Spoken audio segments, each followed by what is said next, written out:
Endlessly fascinating and mind-bendingly brilliant, today's masters seem to always be on an unstoppable quest to figure out absolutely everything in the realms of science, history, consciousness, and the design of life itself. With an impressive 5 planets lighting up the darkness of Scorpio, we can see a man equipped to venture into territories where few dare to go. This was the guy who put the importance of 2012 on the map of spiritual seekers everywhere. He was one of Mother Nature's best advocates by taking the stigma out of psychedelics, and his thousands of lectures are constantly drawing in new fans of all ages. He could speak flawlessly for hours, fashioning the English language into drug-like trips that people keep pressing play on even today. He's also the one guest who would partake in some mushroom tea with me, but sadly today I'm having a hot chocolate. In today's Masters episode, we're having coffee with Terence McKenna. Alright, so why was Terence McKenna fascinated with drugs? I would say the answer to this is in his first house. We've got the first house lord in the first house. We also have the 10th house lord in the first house. So he has a primary and a professional interest in the physical body. I would also say his interest in the physical body was in its machine-like nature. We have a Mars and Mercury conjunction here, which always makes me think of technology or engineering. Mars is the hardware, the power. Mercury is the software, the instructions. We have Jupiter in the 12th, lorded by Venus.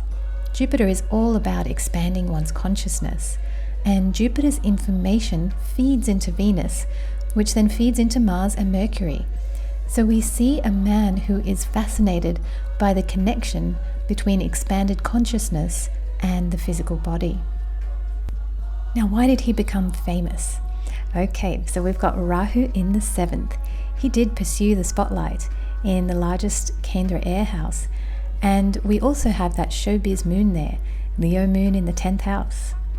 And as mentioned earlier, we have 10th Lord conjunct the 1st Lord, yet another classic indicator of fame.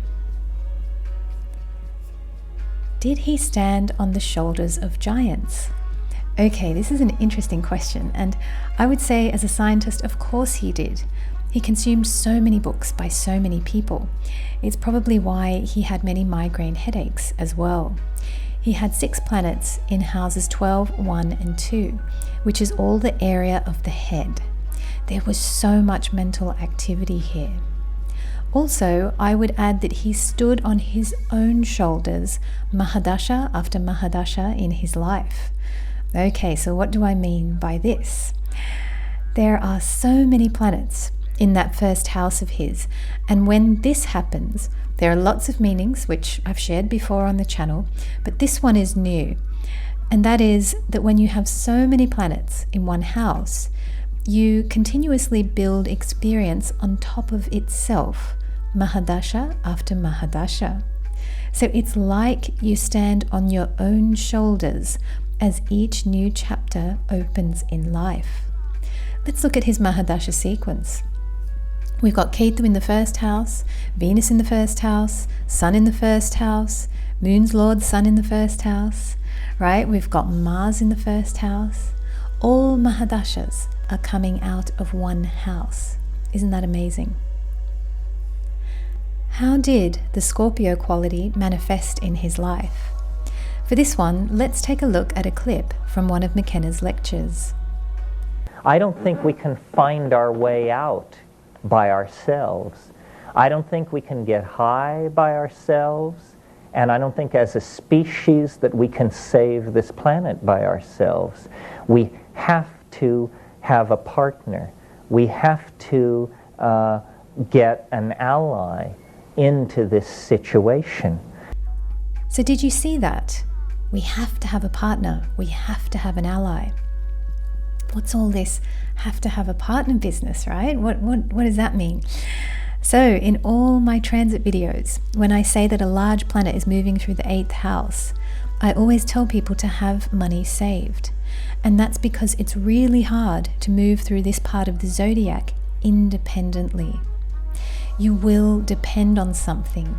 Okay, look at what he said, we have to have a partner. A lot of occultists come out of Scorpio or the 8th house, and they all have their tool of choice. For McKenna, it was mushrooms. For me, it's astrology. I need this tool to do my work. Unlike, of course, psychics and or channels who are more Pisces or 12th house in nature. They don't particularly need a tool. They just sit with you and read your life, right? But occultists, they need a tool. As always, there is so much more to say, but I'm going to leave it there for now. Thank you so much for joining me, and I look forward to seeing you next time.